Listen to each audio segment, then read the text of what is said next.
Joy, temperance, and repose slammed the door on the doctor's nose. Although this was said in the early 1800s by Longfellow, it's as relevant as ever today. Think about it. Too much of anything is bad. Even drinking too much water can be deadly. Wouldn't you agree that we need to keep our habits in check? Take the sun, for example. Sunlight is a great example of moderation for health. It only takes a few minutes of full exposure in the middle of the day to convert adequate amounts of vitamin D. Yet, while enjoying 20 to 30 minutes in the sun can have an amazingly positive influence on our mood, spending too much time in the sun can lead to sunburn and even cancer. Some of you may associate the word temperance with the temperance movement of the 1800s, which, among other things, urged or prohibited the consumption of alcoholic beverages. But temperance is much more than avoiding alcohol or limiting yourself to one lump of sugar in your tea. Try to think of temperance as a state of mind wherein you seek to practice balance with your body and your passions.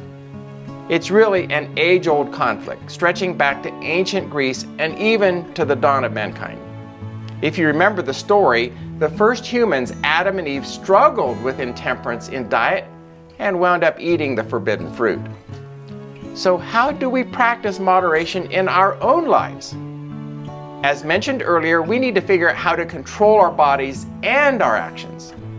An extremely challenging place to do this is in our diets.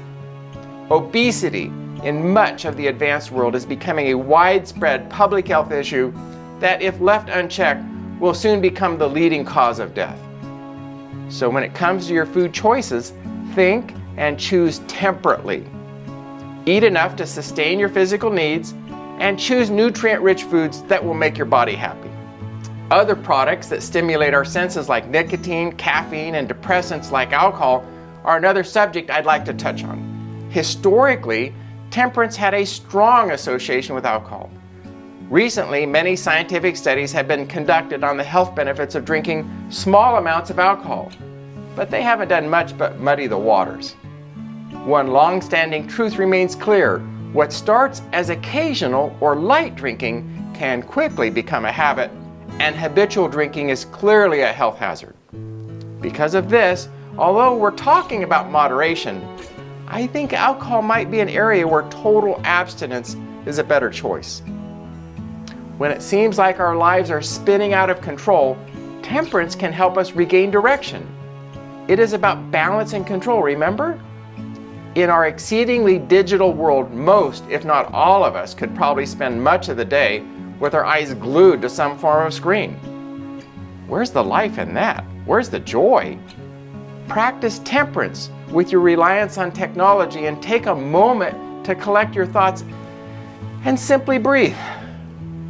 Spend a little extra time with your friends and family and engage in a real conversation without a television blaring in the background. The true key to living a temperate lifestyle lies in our minds.